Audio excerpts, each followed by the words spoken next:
सावन का पावन महीना प्रारंभ हो चुका है।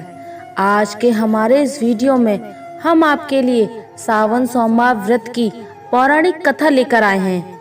एक समय की बात है, अमरपुर नामक एक नगर में एक अमीर साहूकार रहता था। उसकी कोई संतान नहीं थी, जिस कारण वह बहुत दुखी रहता था। संतान प्राप्ति के लिए वह हर सोमवार व्रत रखकर भोलेनाथ की पूजा किया करता था। संध्या के समय मंदिर जाकर भगवान शिव के आगे घी का दीपक जलाया करता था। उसकी भक्ति देखकर माता पार्वती बहुत प्रसन्न हुई और भोलेनाथ से कहने लगी, हे प्राणनाथ, ये आपका सच्चा भक्त है, कृपया करके इसकी मनोकामना पूरी कर दीजिए। यह सुनकर भोलेनाथ बोले, पार्वती, पूर्व जन्म के कर्मों के कारण इसके भाग्य में संतान सुख नहीं है। परंतु माता पार्वती नहीं मानी। तब भोलेनाथ ने स्वप्न में उस साहूकार को दर्शन दिए और संतान प्राप्ति के वरदान के साथ साथ यह भी बताया कि उसका पुत्र अल्पायु होगा और उसकी आयु मात्र 16 वर्ष की होगी। यह सुनकर साहूकार प्रसन्न तो हुआ, परंतु साथ ही साथ चिंतित भी हो गया। उसने सारी बात अपनी पत्नी को बता दी।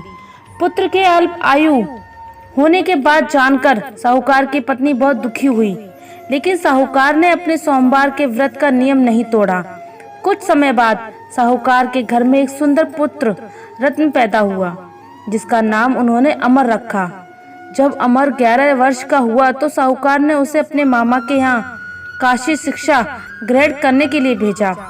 साहूकार ने उसे रास्ते के लिए कुछ धन दिया और कहा, तुम जहाँ भी रात्रि विश्राम करो, वहाँ यज्ञ आदि करके ब्राह्मणों को भोजन अवश्य करवा देना। अमर अपने मामा के पास यात्रा कर निकल पड़ा। रास्ते में वे एक राज्य में पहुंचे, जहां राजकुमारी का विवाह हो रहा था। परंतु जिस राजकुमार से उसका विवाह होना था, वह अचानक किसी कारणवश एक आंख से अंधा हो गया। यह बात किसी को पता न चली, इसलिए राजकुमार के पिता ने अमर से दूल्हे की जगह बैठने की विनती की। अमर ने ये विनती स्वीकार कर ली और राजकुमारी चंद्रिका से विवाह कर लिया। विदाई के समय अमर ने राजकुमारी चंद्रिका को सारी बात बता दी और उन्हें उनके पिता के घर छोड़कर काशी की ओर चल दिए। जब अमर 16 वर्ष का हुआ तब उसने एक यज्ञ का आयोजन किया। यज्ञ के बाद ब्राह्मणों को भोजन कराया और अन्न वस्त्र का दान भी किया। उसी रात्रि निद्रा में अमर की मृत्यु हो गई। उसके मामा जोर जोर से रोने लगे। उनका विलाप सुनकर भोलेनाथ और माता पार्वती वहां आ पहुंचे।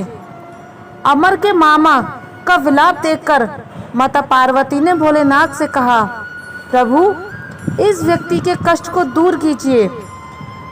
जब भोलेनाथ बोले, पार्वती, ये वही साहूकार का बालक है जिसे 16 वर्ष तक जीवित रहने का वरदान मिला था।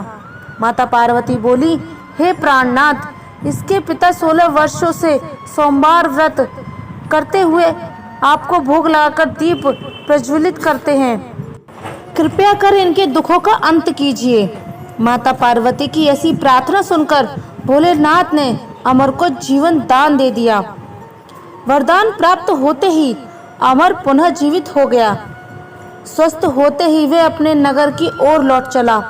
रास्ते में वह राजकुमारी चंद्रिका के पास पहुंचा। वहां के राजा और राजकुमारी ने अमर को पहचान लिया। राजा ने राजकुमारी चंद्रिका को अमर के साथ उसके घर विदा कर दिया। वहीं दूसरी ओर साहूकार और साहूकारिणी ये जानते थे कि 16 वर्ष की आयु में उनके पुत्र की मृत्यु निश्चित है। इस कारण वे बहुत दुखी थे और कष्ट में अपना जीवन बिता रहे थे। तभी उनका पुत्र अमर राजकुमारी चंद्रिका के साथ घर पहुंच गया। अमर को अपनी नवविवाहिता पत्नी के साथ देखकर साहूकार बहुत प्रसन्न हुए।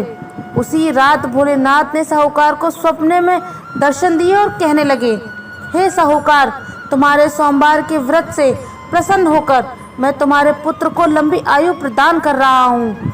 हे भोलेनाथ, जैसा दुख आपने पहले साहूकार और साहूकारनी को दिया, वैसा किसी को मत देना, और जैसे बाद में उनके पुत्र को लंबी आयु प्रदान की, वैसे ही इस कथा को कहने वाले, सुनने वाले और हुकारा भरने वाले सभी पर कृपा करना।